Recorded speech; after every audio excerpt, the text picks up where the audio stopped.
Lorraine Mitchell was a 64-year-old shopkeeper, Margaret Doyle was her lifelong best friend, and Richard Caldwell was the married man they both knew. But when friendship mixed with obsession and betrayal, one of them ended up dead in a shallow grave, and the quiet town of Maplewood would never forget the chilling crime that turned a harmless affair into a brutal murder. Lorraine Mitchell spent most of her life hiding in plain sight. In the quiet town of Maplewood, where neighbors still borrowed sugar and left doors unlocked, Lorraine was the familiar face behind the counter of Lorraine's Finds, a small thrift store she ran for nearly 30 years. Her silver hair always pinned neatly in place, her floral blouses pressed and clean, Lorraine gave off an air of harmlessness, the sweet old lady who smiled at everyone. No one guessed that behind that soft exterior lurked a heart full of obsession, envy, and a dangerous longing that would one day end in murder. For over 20 years, Lorraine carried on a secret affair with Richard Caldwell, one of the wealthiest men in Maplewood. Richard was once the owner of a large textile factory and known for his sharp business mind. He was also married to Evelyn Caldwell, a woman deeply respected in town for her charity work. Lorraine met Richard at a charity event, and what started as innocent flirtation quickly turned into an affair hidden from the world. Lorraine believed they shared something special, something beyond the ordinary. But Richard saw her as nothing more than a casual distraction, a secret to be tucked away when convenient. Lorraine's closest friend, Margaret Doyle, had always known about the affair. Margaret was a kind-hearted woman with a strong moral compass, the type who'd bring soup when a neighbor was sick or organize fundraisers for local schools. Lorraine and Margaret had been friends since their 20s, sharing secrets, stories, and Sunday coffee chats. Margaret often warned Lorraine not to pin her hopes on a married man, fearing her friend would only get hurt. But Lorraine ignored every word of caution. She believed Richard would leave his wife for her one day. She believed Margaret didn't understand the depth of their connection. As years passed, Lorraine's hopes turned into silent desperation. Every time Richard promised to visit and didn't, every time he canceled a planned getaway, Lorraine's heart twisted tighter with longing and pain. She clung to every tiny gesture, a call, a small gift, a hurried lunch, as proof that he truly loved her. She kept all the gifts he gave her in a special box beneath her bed, each item a reminder of the man she believed would one day be hers. But Richard remained comfortably married, with no intention of disrupting his life for Lorraine. One summer morning changed everything. Lorraine overheard a conversation in town that would plant the seed of dark suspicion in her mind. A local hairdresser mentioned seeing Margaret and Richard chatting alone at a coffee shop. It was a harmless encounter, a passing conversation between two people who vaguely knew each other. But in Lorraine's mind, it became something sinister. She imagined whispered confessions, secret smiles, plans made behind her back.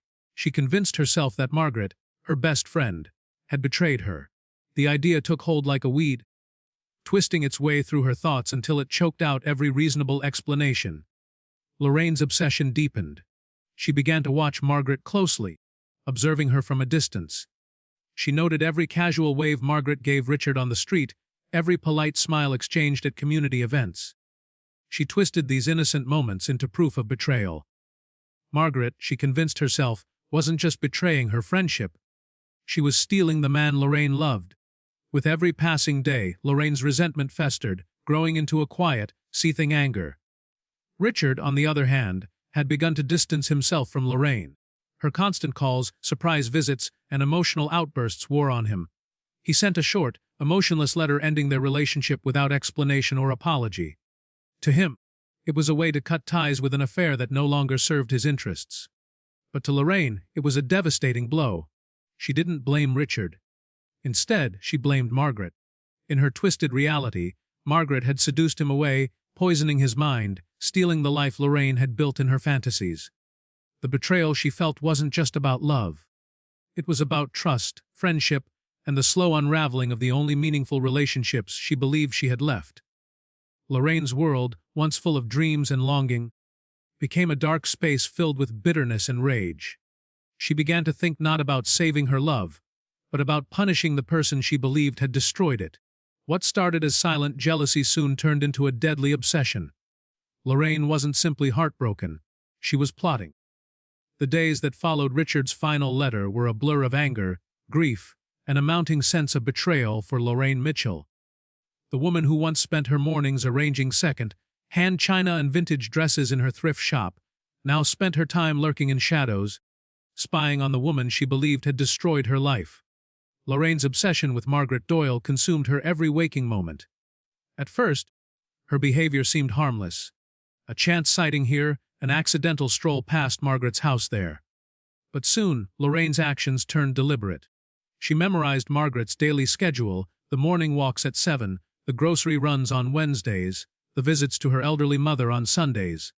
Lorraine began following Margaret from a distance, watching from across streets, behind trees, and through shop windows. In Lorraine's mind, every movement Margaret made was laced with hidden meaning. When Margaret smiled at a passerby, Lorraine believed it was a signal. When Margaret chatted with the postman, she imagined secret messages being exchanged. Every innocent act fueled Lorraine's twisted narrative of betrayal and deceit. The items Lorraine began collecting revealed just how deeply her obsession had rooted. She stole a scarf Margaret had dropped at the local church event and tucked it away like a prize. She retrieved an empty coffee cup from Margaret's trash can and hid it in her drawer. She took photographs of Margaret walking alone or sitting on a park bench, printing them in black and white to study every expression. She wrote down notes on Margaret's movements, convinced that if she looked hard enough, she would uncover proof of her treachery. These actions gave Lorraine a warped sense of control, a feeling that she wasn't helpless, that she was gathering the evidence needed to justify her growing hatred. Richard Caldwell, meanwhile, moved on with his life as though nothing had happened. His brief affair with Lorraine became a distant memory. He avoided her calls and ignored her presence altogether. To Lorraine, this was further proof of Margaret's interference. She became convinced that Margaret had turned Richard against her through whispered lies and manipulations. Lorraine's mental state deteriorated with alarming speed. She stopped caring for her shop, letting dust gather on the shelves. Her once meticulous appearance became disheveled. Neighbors noticed her wandering the streets late at night, mumbling to herself. But no one imagined the dark thoughts festering beneath her calm facade. Her resentment hardened into something far more sinister when she stumbled upon Margaret and Richard having a casual conversation outside the town library. It was nothing more than a polite exchange, a brief, friendly chat. But to Lorraine, it confirmed every suspicion she had harbored for months. In that moment, something inside her snapped. The friendship she once valued turned into bitter hatred. She no longer saw Margaret as a friend or even as a person. She became the enemy, the thief who had stolen her happiness.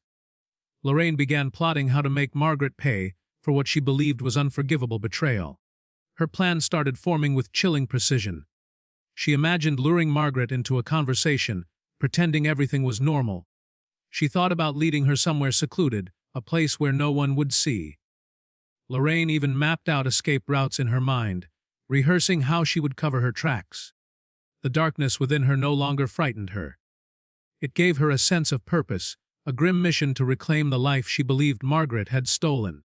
Lorraine justified every twisted thought with the belief that she was the victim, wronged by the two people she had once cared about most.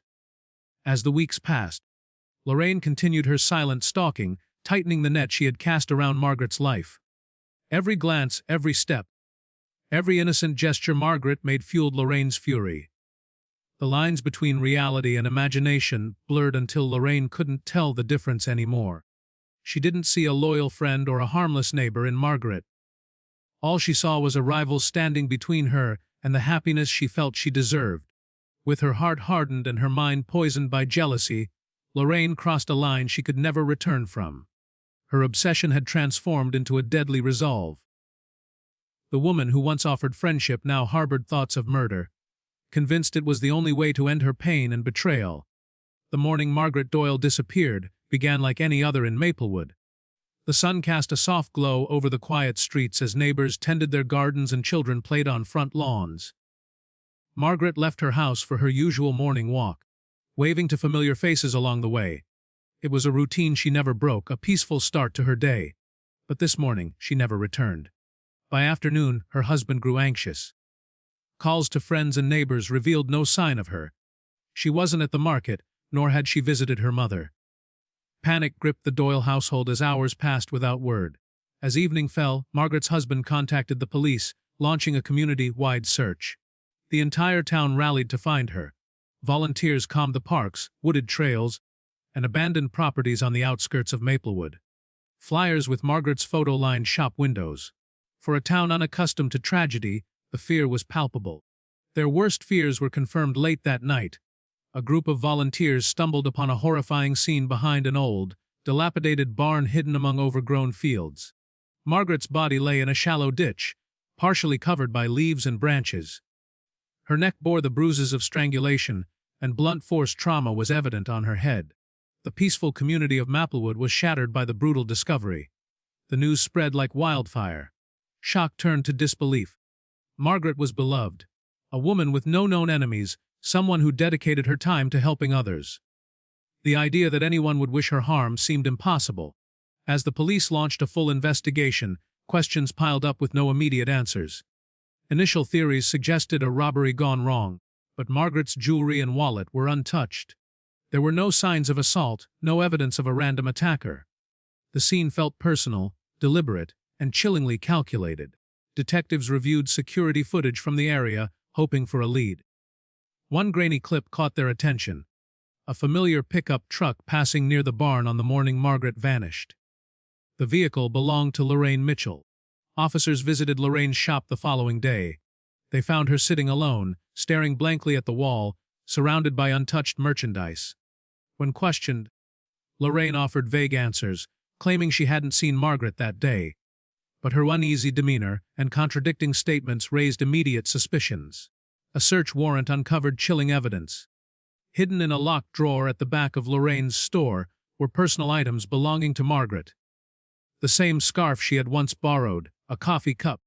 Photographs marked with handwritten notes detailing dates and times. Most damning of all was a letter Lorraine had scribbled in a shaky hand. The rambling note accused Margaret of betrayal, claiming she had stolen Richard and destroyed Lorraine's life. The evidence painted a dark and disturbing picture. Lorraine had been stalking Margaret for weeks, obsessively collecting her belongings and recording her movements. Investigators believed she had lured Margaret to the barn under false pretenses and attacked her in cold blood. Lorraine was arrested without incident. She neither protested nor admitted guilt, sitting silently as officers escorted her away. The sight of the frail, silver-haired woman being led in handcuffs stunned the town. It seemed unimaginable that someone like Lorraine could commit such a horrific crime. As the story broke, deeper layers of the twisted tale emerged. Friends and neighbors recalled Lorraine's increasingly erratic behavior. The strange questions about Margaret, the lingering stares, the late, night wanderings. Things that once seemed harmless now felt sinister in hindsight. The motive, investigators concluded, was rooted in jealousy, betrayal, and a warped sense of possession. Lorraine's obsession with Richard had driven her to madness, and when she imagined Margaret as a threat, she acted on her darkest impulses. The tragic irony was inescapable. The friendship that had lasted over 30 years ended in the most violent and unforgivable way. The town of Maplewood mourned Margaret, while grappling with the horrifying reality of how easily obsession could unravel a seemingly ordinary life. Behind closed doors, people whispered about Lorraine, not as the sweet shop owner they once knew, but as a woman whose envy turned deadly. The trial of Lorraine Mitchell began under the harsh glare of media attention. What started as a local tragedy quickly captured national headlines. The story of a 64-year-old woman murdering her lifelong friend over a married man shocked even the most hardened crime reporters. Maplewood, once a quiet and forgotten town, now found itself swarmed by journalists, satellite trucks, and flashing cameras. The community watched in disbelief as the details of the case unfolded in the courtroom. Prosecutors painted a picture of cold, calculated murder driven by jealousy and obsession. They presented Lorraine's hidden collection of Margaret's belongings as evidence of long-term stalking behavior. The photographs, each marked with dates and observations, revealed a disturbing pattern of fixation. The letter found in Lorraine's thrift shop drew gasps from those present in court. A bitter, rambling accusation that blamed Margaret for ruining her life, stealing Richard Caldwell, and turning him against her. Forensic experts testified about the crime scene. They explained how Margaret had been strangled with a scarf identical to the one Lorraine was often seen wearing. The blunt force trauma matched a decorative metal candlestick police later found discarded near the barn. Lorraine's fingerprints were on the handle. Investigators believed Lorraine had struck Margaret after strangling her, possibly in a final act of rage. Margaret's husband gave an emotional testimony about the morning she disappeared. His voice cracked as he spoke of the panic, the search, and the crushing grief of finding her lifeless body. Friends of Margaret described her as kind, hearted, and incapable of betrayal. They spoke of her efforts to help Lorraine, how she often expressed concern over Lorraine's obsession with Richard. Their words built a heartbreaking image of a friendship twisted by jealousy and destroyed by delusion. The defense offered a different narrative. They tried to argue that Lorraine was suffering from mental instability, that years of rejection, isolation, and heartbreak had pushed her over the edge. They claimed she wasn't in control of her actions and pleaded for leniency based on diminished capacity.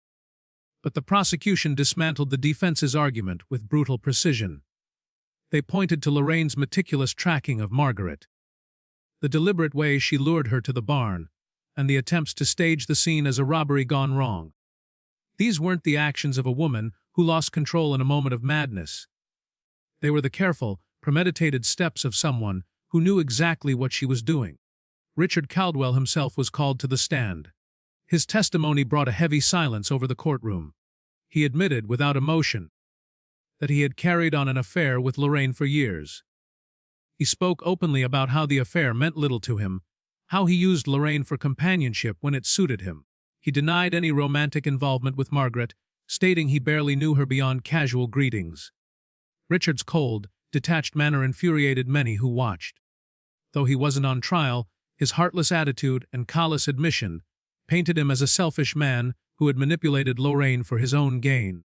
But even his heartlessness couldn't deflect blame from Lorraine's actions. The trial lasted 2 weeks. Every day, Lorraine sat quietly in the defendant's chair, her expression blank, her eyes often staring at nothing.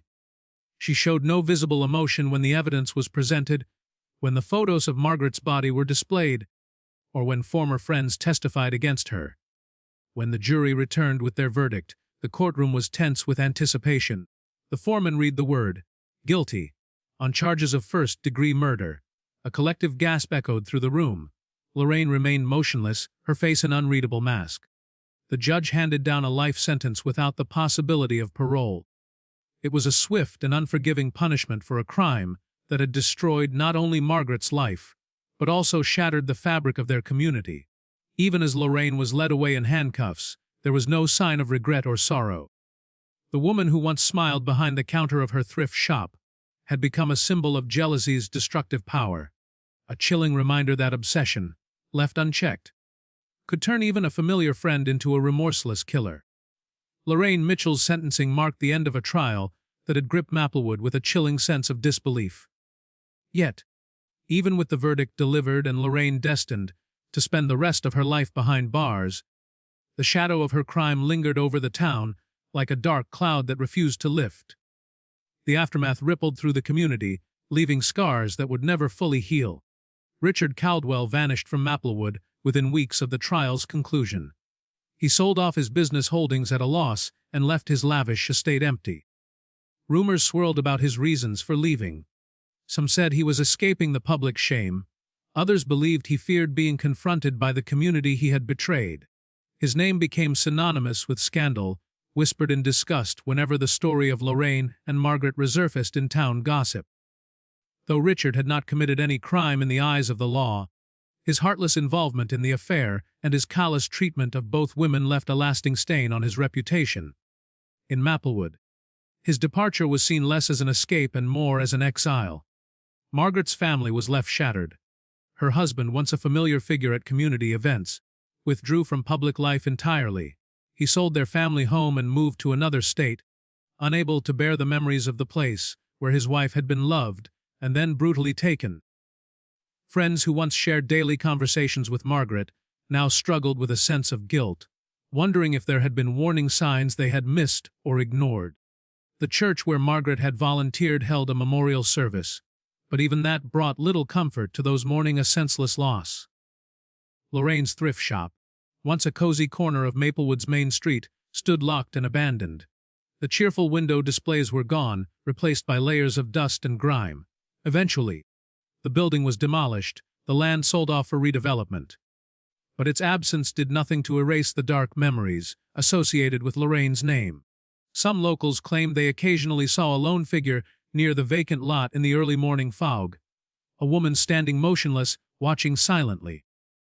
Whether these sightings were real or imagined, they became part of the macabre legend surrounding Lorraine Mitchell. The case itself became a cautionary tale, whispered among neighbors and passed down as a grim reminder of how jealousy and obsession could destroy lives. It wasn't just the brutality of the murder that haunted people. It was the fact that it had come from someone they knew. Lorraine had been part of their community, a friendly face they passed every day, a woman who had shared tea and laughter with the very person she would later kill. The idea that such darkness could fester behind a familiar smile was unsettling in a way that lingered long after the headlines faded. In prison, Lorraine remained a figure of quiet notoriety. Guards reported that she rarely spoke, spending most of her time alone, staring blankly at the walls of her cell. Other inmates avoided her, disturbed by the eerie calmness she carried. She never expressed remorse, never asked for forgiveness, nor did she show any interest in visitors or letters. It was as if the part of her capable of feeling had been extinguished the moment she took Margaret's life. The media occasionally revived the story, especially on anniversaries or during crime documentary specials. Titles like The Side Chick Killer and Deadly Obsession in Maplewood splashed across screens, each program dissecting the same grim details: the affair, the friendship, the murder. Lorraine's photo, the once smiling face of the town's thrift store owner, became an enduring symbol of betrayal and madness. In the end, Lorraine Mitchell's legacy was one of ruin. She had destroyed not only Margaret's life but also her own, leaving behind a trail of broken relationships, shattered trust, and unanswered questions. What haunted people most wasn't just what Lorraine had done, but how she had done it. Quietly, methodically, with a coldness that none of her friends or neighbors ever imagined possible. The tragedy of Maplewood served as a permanent reminder that beneath the surface of even the most ordinary lives, dark secrets could lurk. And when fueled by obsession, they could explode in ways no one could ever predict.